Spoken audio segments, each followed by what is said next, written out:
प्रिय विद्यार्थियों, सुप्रभात। इस वीडियो में हम लोग 1857 के विद्रोह के आर्थिक कारणों पर चर्चा करेंगे, क्योंकि अंग्रेज अधिकारियों ने जितना भारत का राजनीतिक शोषण नहीं किया, उससे कहीं अधिक भारतीयों का आर्थिक शोषण किया।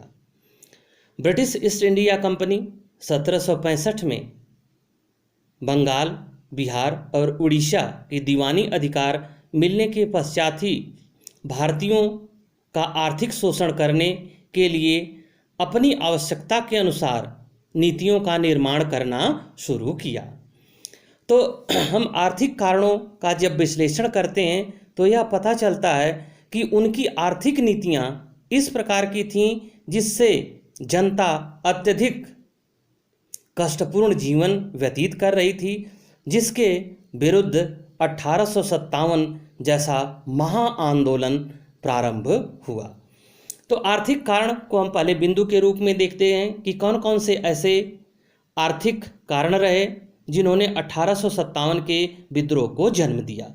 तो वे निम्नलिखित हैं: भारत का आर्थिक शोषण, भूमि पर अत्यधिक दबाव, भू राजस्व में वृद्धि,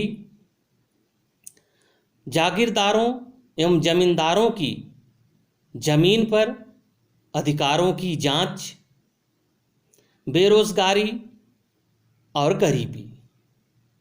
इन सभी कारणों ने 1857 के विद्रोह को जन्म दिया। अब हम आते हैं पहले पॉइंट पे कि भारत का आर्थिक शोषण। ईस्ट इंडिया कंपनी शासन स्थापित करने के पश्चात उसका जो मूल उद्देश्य था कि भारत का आर्थिक शोषण करना है, उसके लिए इन्होंने लगातार कार्य किया और इस प्रकार की अर्थनीतियों का निर्माण किया जिससे ब्रिटिश ईस्ट इंडिया कंपनी को फायदा हो और भारतीयों को नुकसान हो। क्योंकि उनका मुख्य उद्देश्य क्या था? उनका मुख्य उद्देश्य यही था कि भारत से अधिक धन प्राप्त करना है। 1765 में बंगाल, बिहार और उड़ीसा की दीवानी मिलने के पश्चात उन्होंने इस प्रकार की नीतियों का निर्माण किया जिससे भारतीय उद्योग धंधे और कुटीर उद्योगों का विनाश प्रारंभ हुआ और ब्रिटिश उद्योगपतियों को अधिक से अधिक लाभ मिला। 1813 के चार्टर एक्ट के द्वारा ईस्ट इंडिया कंपनी के चाय और चीनी के व्यापार को छोड़ करके सभी पर ईस्ट इंडिया कंपनी के व्यापारिक एकाधिकार को समाप्त कर दिया गया तथा मुक्त व्यापार नीति के अंतर्गत सभी ब्रिटिश नागरिकों को भारत के साथ व्यापार करने के लिए भारत का द्वार खोल दिया गया। इन लोगों ने अब जैसे ही मुक्त व्यापार की नीति को लागू किया तो ब्रिटेन में निर्मित वस्तुएं आसानी से भारत में आना शुरू हो गईं। उनकी लागत कम पड़ती थी, जिसकी वजह से वो भारतीय बाजारों में आसानी से पहुंचने लगे और भारतीय माल जो कि उनकी तुलना में कहीं उत्तम कोटि का भी था, जब उत्तम कोटि का होगा तो कहीं न कहीं वो महंगा भी होगा, जिससे लोग सस्ते वस्तुओं को खरीदते थे, सस्ते वस्त्रों को खरीदते थे, जिससे भारत का कुटीर एवं लघु उद्योग तथा शिल्प उद्योग का पतन प्रारंभ हो गया। मुक्त व्यापार की नीति ने अनेक कुटीर उद्योग धंधों को बंद कर दिया। दूसरा, इन्होंने इस प्रकार की आयात और निर्यात नीति का निर्माण किया जिसकी वजह से ब्रिटेन से आने वाली वस्तुएं सस्ती होती थीं, जबकि भारत से ब्रिटेन जाने वाली वस्तुएं महंगी होती थीं, जिसकी वजह से भारतीय कपड़ों की वस्तुओं की मांग में कमी आई। अतः यह कहा जा सकता है कि अंग्रेजों ने भारत को एक कच्चे माल के स्रोत के रूप में प्रयोग किया और भारतीय कारीगरों को, शिल्पकारों को कच्चे माल की प्राप्ति नहीं हो पाती थी, जिसके कारण उनको कार्य करने में कठिनाई हो रही थी। अतः यह कहा जा सकता है कि अंग्रेजों ने भारत के व्यापार, वाणिज्य और उद्योगों पर अपना अधिकार जमा लिया, जिसकी वजह से भारतीयों में गरीबी की दर बढ़ने लगी। डॉक्टर ईश्वरी प्रसाद, जो कि एक प्रसिद्ध विद्वान हैं, उन्होंने लिखा है कि भारत इंग्लैंड को पालने के लिए दूध देने वाली गाय बन गया था तथा उसके बच्चे धीरे धीरे भूखे मरने लगे थे, जिसकी वजह से जनता के अंदर असंतोष उत्पन्न हुआ और 1857 का विद्रोह हुआ। अब दूसरा हमारा आर्थिक कारण है भूमि पर दबाव। अंग्रेजों की आर्थिक नीतियों के कारण भारत के उद्योग धंधे, लघु एवं कुटीर उद्योग धंधे का पतन हो गया और अनेक शिल्पकार जो कि अभी तक शिल्पी के रूप में काम कर रहे थे, बेरोजगार हुए और उनको जीविका प्राप्त करने के लिए कृषि कार्य के साथ जुड़ना पड़ा। जो शहरों में रहते थे अब गांवों की ओर पलायन करने लगे, जिसकी वजह से भूमि विखंडन की प्रक्रिया अर्थात भूमि के बंटवारे की प्रक्रिया प्रारंभ हुई। खेत छोटे होने लगे और अनाज उत्पादन में कमी आई, जिसके परिणाम स्वरूप अकाल उत्पन्न हुआ और जनता भूखों मरने लगी। रजनी पामदत्त एक प्रसिद्ध आर्थिक इतिहासकार हैं। उनका कथन है कि अंग्रेजों की व्यापारिक नीतियों ने पुराने औद्योगिक नगरों को नष्ट कर दिया तथा उन नगरों में रहने वाले लाखों लोगों को गांवों में खदेड़ दिया, जिसके कारण गांव के आर्थिक जीवन का संतुलन ही बिगड़ गया। अतः भूमि पर दबाव हुआ, अकाल उत्पन्न हुआ और अकाल उत्पन्न होने से जनता के अंदर असंतोष उत्पन्न हुआ और उसने इतने बड़े आंदोलन को जन्म दिया। नेक्स्ट आर्थिक कारण जो सबसे प्रभावशाली माना जा सकता है वह था भू राजस्व में अत्यधिक वृद्धि। अंग्रेज जैसे ही भारत में अपनी सत्ता स्थापित करते हैं, उनका प्रमुख उद्देश्य था भू राजस्व की अधिक से अधिक वसूली, क्योंकि उस समय राज्य की आय का जो एक मुख्य स्रोत था, सबसे महत्वपूर्ण स्रोत था, वह था भू राजस्व में वृद्धि। अब अंग्रेजों ने इस प्रकार से नीतियों का निर्माण किया कि भारतीयों से अधिक भू राजस्व वसूल किया जा सके।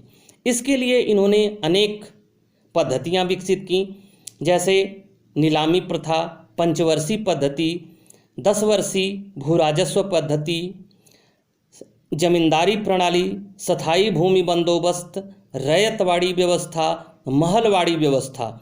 और इन सभी व्यवस्थाओं में भू राजस्व की दर इतनी अधिक होती थी कि जिसको किसान चुकाते चुकाते मर जाता था और लेकिन वो चुका नहीं पाता था। तो अत्यधिक भू राजस्व की वृद्धि के कारण भी जनता के पास खाने तक को नहीं बचता था। तो धीरे धीरे जो प्रक्रिया 1757 से चल रही थी, ब्रिटिश शोषण की प्रक्रिया चल रही थी, उस शोषण की प्रक्रिया के परिणाम स्वरूप भारतीयों के अंदर कहीं न कहीं एक आंदोलन ने जन्म लिया, जिसकी परिणति हमें 1857 के विद्रोह के रूप में देखी जाती है। नेक्स्ट पॉइंट है जागीरदारों एवं जमींदारों की जमीन पर अधिकारों की जांच। क्योंकि जिस समय मुगलों का शासन था, उस समय समाज के अपने अपने क्षेत्र में प्रसिद्ध व्यक्तियों को इनाम के रूप में, उपहार के रूप में, पुरस्कार के रूप में लगान मुक्त भूमि प्रदान की जाती थी। लेकिन जब लॉर्ड विलियम बेंटिक गद्दी पर बैठा तो उसने ऐसी लगान भूमि का सर्वेक्षण करवाया जिसके प्रमाण पत्र गुम हो गए थे। अब जिनके पास प्रमाण पत्र थे उनकी तो जागीरें बची रहीं, लेकिन जिन लोगों के पास प्रमाण पत्र नहीं था उनकी जागीरों को छीन लिया गया। फिर 1852 ईस्वी में लॉर्ड डलहौजी ने 1852 ईस्वी में इनाम कमीशन का गठन किया और इस कमीशन की जांच में लगभग 35,000 छोटी बड़ी रियासतों की जांच की गई और लगभग 20,000 जमींदारियों को जब्त कर लिया गया। अब इसका प्रभाव क्या पड़ा? इसका प्रभाव यह पड़ा कि जो जमींदार और जागीरदार अभी तक समाज में सामाजिक रूप से, आर्थिक रूप से मजबूत था, उसकी आर्थिक स्थिति, सामाजिक स्थिति और उसका प्रभाव कम हुआ और उसके अंदर अपने मान सम्मान को बचाने के लिए तथा अंग्रेजी साम्राज्य से बदला लेने के लिए 1857 के विद्रोह में बढ़ चढ़ कर के भाग लिया। नेक्स्ट कारण है बेरोजगारी और गरीबी। ब्रिटिश सरकार की राजनीतिक नीतियों के परिणाम स्वरूप अनेक रियासतों का ब्रिटिश साम्राज्य में विलय कर लिया गया। जब ब्रिटिश साम्राज्य में विलय कर लिया गया तो उस राज्य के अधीन कार्य करने वाले लोग बेरोजगार हो गए और बेरोजगारी की वजह से उनके अंदर गरीबी उत्पन्न हुई, क्योंकि ऐसी जैसे डलहौजी की राज्य अपहरण की नीति इत्यादि आदि ने भारतीय रियासतों को धीरे धीरे समाप्त किया और लोगों के बीच गरीबी और बेरोजगारी बढ़ी। दादा भाई नौरोजी, जिन्हें grand old man of India कहा जाता है, उनका प्रसिद्ध कथन है कि भारतीय जन सामान्य के लिए जीने का अर्थ साधारणतया आधे पेट खाने, भूखे मरने तथा अकाल एवं व्याधि से ग्रस्त रहने के अतिरिक्त और कुछ नहीं था। भारतीय जनता अपनी इस स्थिति के लिए ब्रिटिश सरकार को जिम्मेदार मानती थी, दोषी मानती थी। अतः जनता ने ऐसे दमनकारी शासन का अंत करने का निश्चय किया। सर सैयद अहमद खान ने लिखा है कि कुछ लोग इतने गरीब थे कि एक एक आने अथवा एक एक सेर आटे के लिए विद्रोहियों के साथ मिल गए थे।